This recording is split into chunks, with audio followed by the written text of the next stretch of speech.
Hi guys! Ako si Sian Adam D. Estremera from grade 3 Lock. Ngayon ay maghuhugas ako ngayon ng mga pinggan. Una ay kukunin ko ito dito. Ilalagay ko yan dito. Yan. Tapos kukunin ko yung isa para dito. Tapos ito naman ay itatapon ko. Ngayon, ito ay ilalagay ko dito. Kukunin ko yung plastic na ito. Hintayin ko sila na makakapunta dito. Ngayon, ay dito ko sila itataktak. Para hindi ko ito itataktak dyan. Para hindi makakakos ng pagbabara. Ngayon, close ko ito dyan.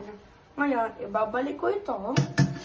Tapos, ito, dyan. Bilang lahat, balik, tapos, anuhan ulit, tapos, ngayon, isasabunan na.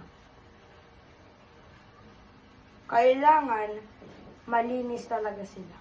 Para kung gagamitin natin ulit, malinis. Isa.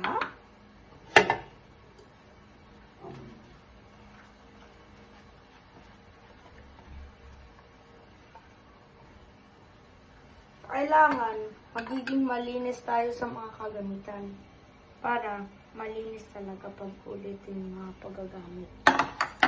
Tapos kailangan maingat tayo guys para kung maglilinis tayo ng mga pagbabasagin para hindi makakakos ng mga problema pa.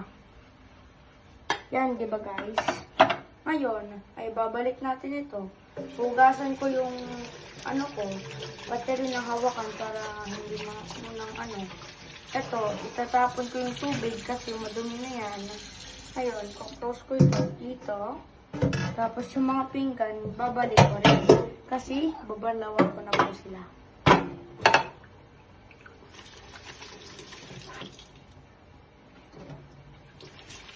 Kailangan sakupin mo yung mga sabon para hindi po madulas dito.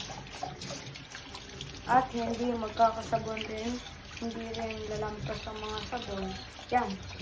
Okay na. Ngayon, babanlawan ko na guys. Ito, kailangan malinis talaga yan. Yan.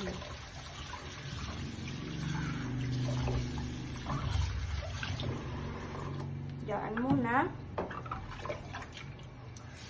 Ito yung isa. Kailangan linisin talaga natin ng mabuti. Ganito ako guys maghuhugas ng mga pinggan. Hindi ako nandidili kasi po mabait po ako. At hindi po madili yan. Diyan. Yan, this is good. Ngayon ay lalabas natin yan. Ihuhugasan naman natin ito. Yung nilagyan ko ng mga pinggan. Yan. Tapos ngayon ay tanggalin ko ito para mas mabilis yung tubig. O wala. Babalik ko na. Babalik dito. Tapos ngayon guys ay pupunasan ko na itong mga pinggan ko.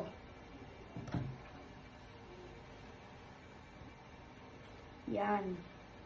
Kailangan tuyo talaga sila. At saka okay lang kung hindi to yung tuyo kasi tutuluan na naman ito. Pwede naman ito yan, isa. Tapos ito naman. Kailangan ma-shiny sila. Yan o. Kita nyo guys. Malinaw.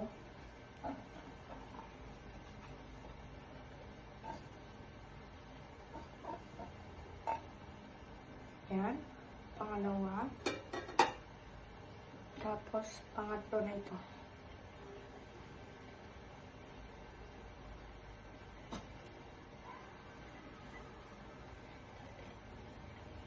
Yan. Yan na guys. Tapos ngayon, ay, dyan na muna yan. Tapos ito, ay, ilalagay ko na muna ito dyan. Para, kasi maghuhugas na akong kamay. Para mas mabuti pa. Kailangan cleaned. Tapos, kunin natin ito. Tapos, ano na natin. That's it. Thank you.